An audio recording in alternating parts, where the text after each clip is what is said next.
Welcome to Catalyze. I'm Sarah O'Carroll. I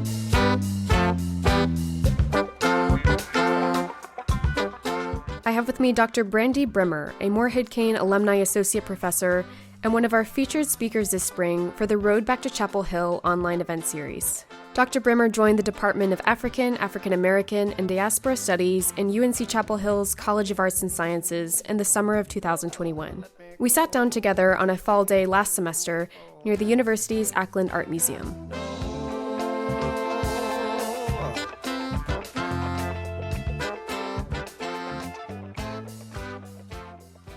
Dr. Brimmer, it's such a pleasure to speak with you on campus and in person finally.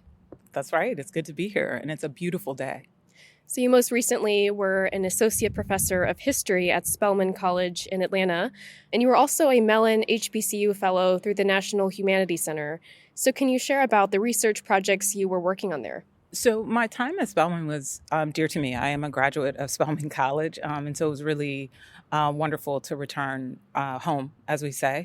I was awarded the National Humanities Award for HBCU faculty, and then, of course, the pandemic hit. So my time at Spelman was truncated, but it meant that I was coming into North Carolina and the Triangle in particular a year before I actually arrived here at UNC. And there I was working on a project that extends from my book project.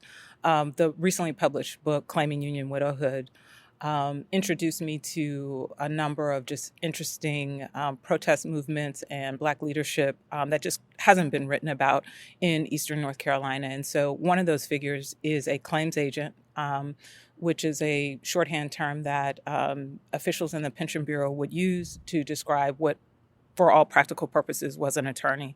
And so digging through a wide array of archival records, I learned of a person by the name of Frederick Douglass. I believe that he renamed himself Frederick Douglass sometime during the Civil War.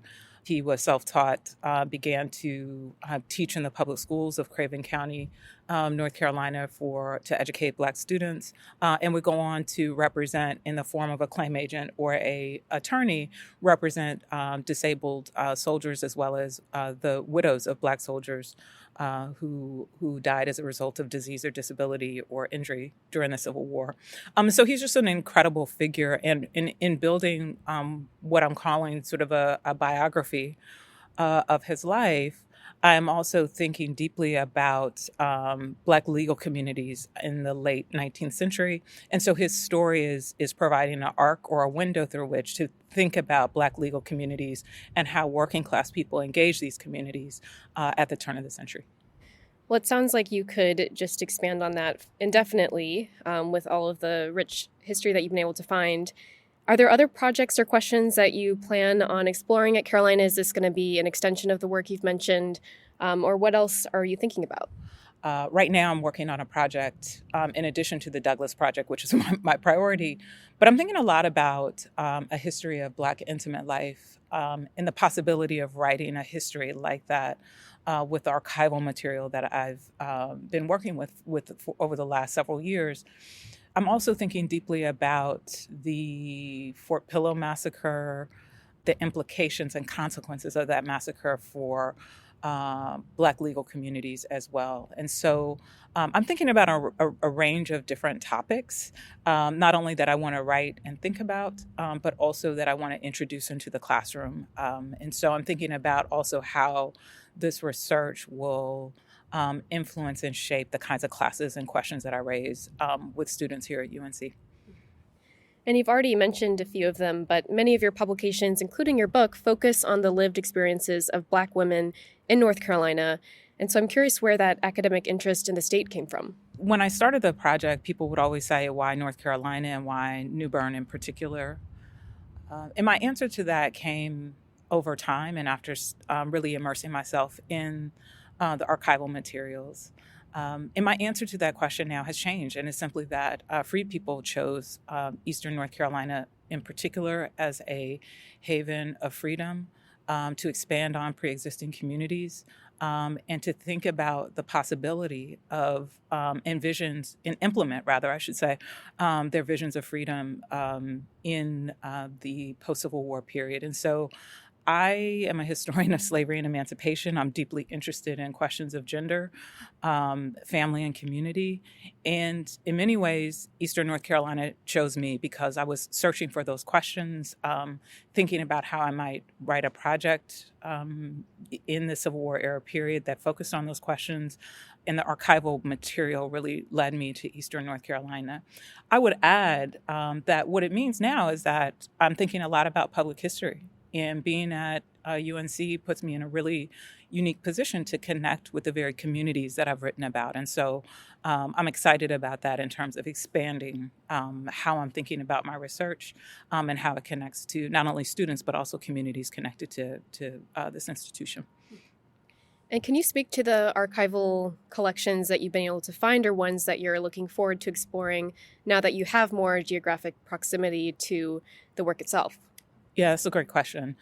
UNC at Wilson Library, first of all, you all have some of the most talented archivists in the country. They have been extraordinary and one of the most important collections for African-American history in the country. And so being here and having proximity to this collection is really, for a historian of Black life in the American South, is I'm just in prime position to access a lot of personal papers from former enslavers to oral interviews, and quite frankly, speak to communities about perhaps thinking about what it would mean to archive their own collections and keep them in their communities. So in addition to manuscript archives, collections, and the sort of tremendous library resources I have here, I'm also thinking about the collections that I have that I've collected from the National Archives and how those archival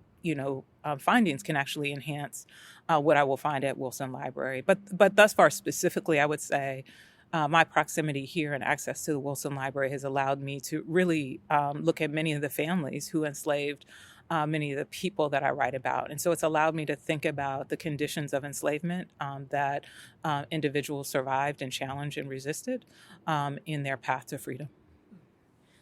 Well, as you said, Eastern North Carolina seemed to choose you, and North Carolina seems to make a lot of sense. But are there other aspects of UNC in particular, or being in North Carolina, that made this position, this opportunity, appealing to you? Is there anything else you'd want to share about that? Yeah, this is always an interesting question for me when people talk about the appeal. I am working when I was going through the application process, and now that I'm here, I mean, I'm working with an incredible faculty of leading scholars in the field of African American studies. Many who have come before me, who have laid the foundation for me to be in this position, and so.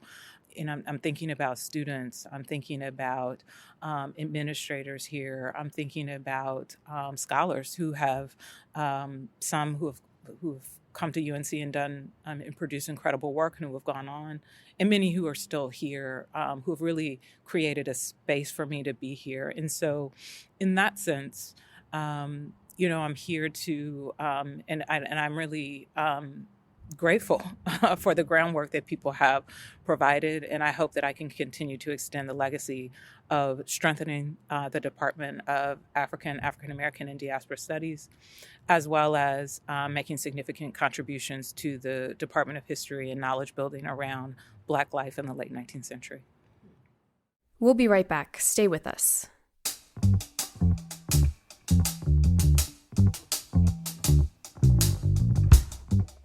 Join us this spring for a series of campus-inspired events that will set you virtually on the road back to Chapel Hill and the 2022 Alumni Forum. We've lined up an impressive slate of speakers for every Wednesday at noon Eastern Time from February 2nd through March 9th. You'll hear directly from Morehead-Cain scholars about the ways they're working to improve Carolina's campus, from UNC professors about new curriculum initiatives, and from Morehead-Cain alumni who are experts on the university's governance structure. We hope the opportunity to reconnect with the Carolina campus, as well as the scholars and alumni who comprise this amazing Morehead-Cain community, inspires you to start making your plans to attend the in-person forum this October. More information to come. And now, back to the show. Your work also seems highly interdisciplinary in nature. What sort of collaborations with other departments, other colleges and schools do you hope to get involved in while you're here? Since I've been here in North Carolina, I've just learned about a number of different projects that are happening across centers, happening through different programs. One program I learned about is a partnership between scholars and playwrights here that actually take a work of academic scholarship and think about what that would look like on the stage. And so that's something that's very appealing to me. And so for now, those are two things that I'm thinking about in particular. I'm also, quite frankly, thinking about life beyond the walls of UNC, to be at UNC and be in close proximity to the Pauli Murray Center. What would it mean to partner with the Pauli Murray Center and build on resources that colleagues and scholars here at UNC have already established those relationships.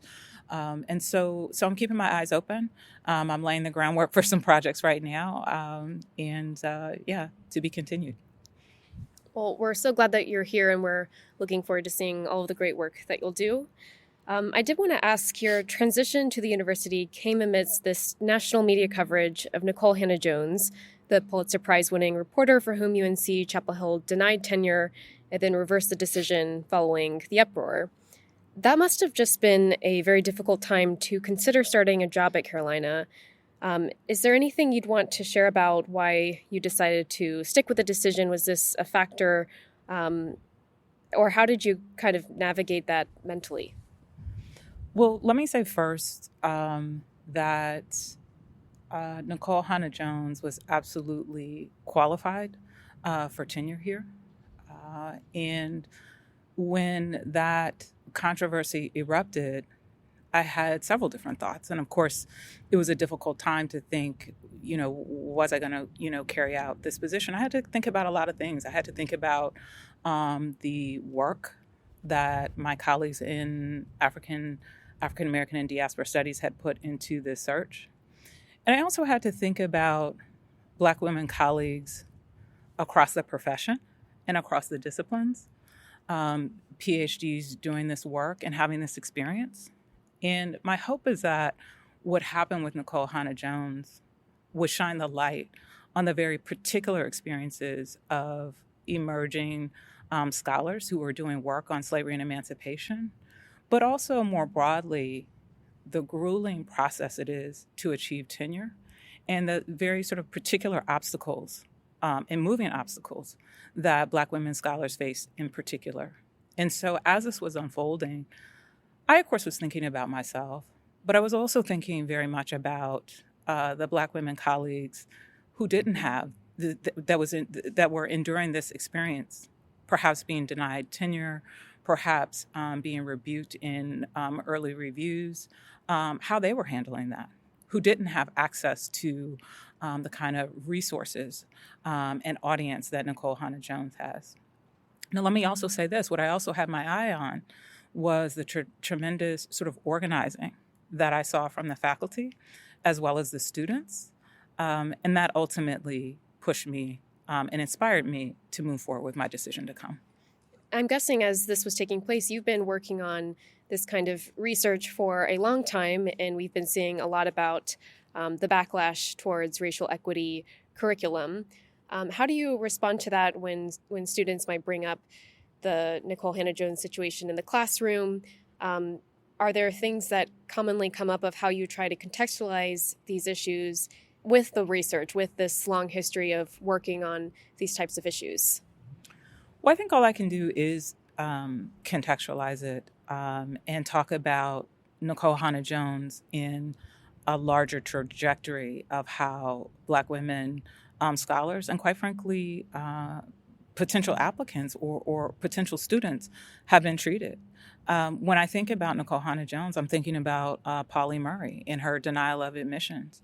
I'm also thinking about higher education's larger sort of relationship with Black women that in many cases has been adversarial.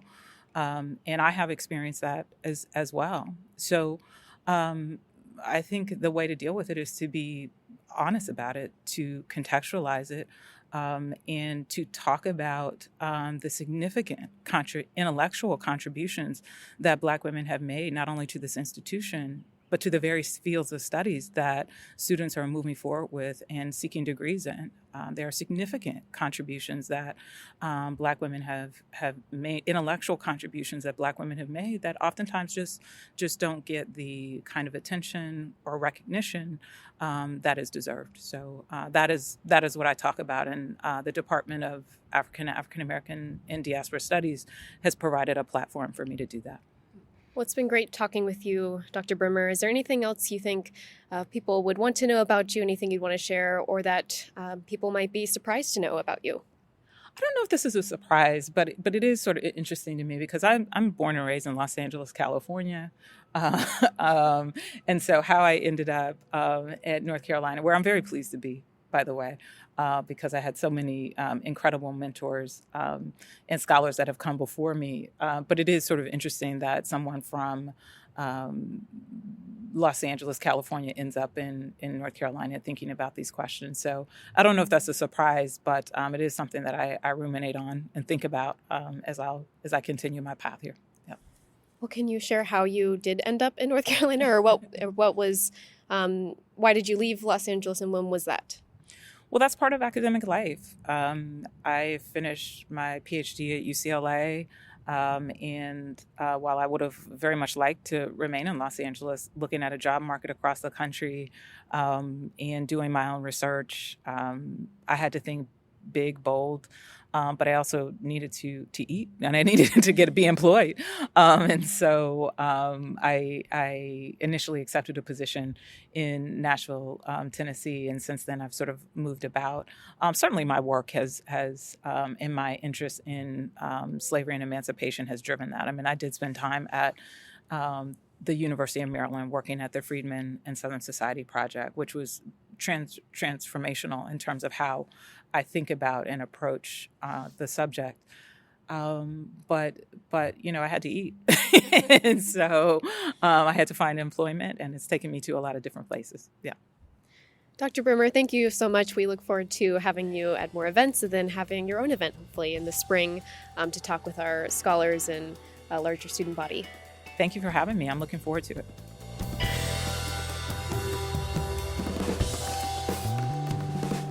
Thank you for listening to Catalyze. I'm Sarah O'Carroll, and that was Dr. Brandi Brimmer, a Morehead-Cain Alumni Associate Professor in the Department of African American, and Diaspora Studies.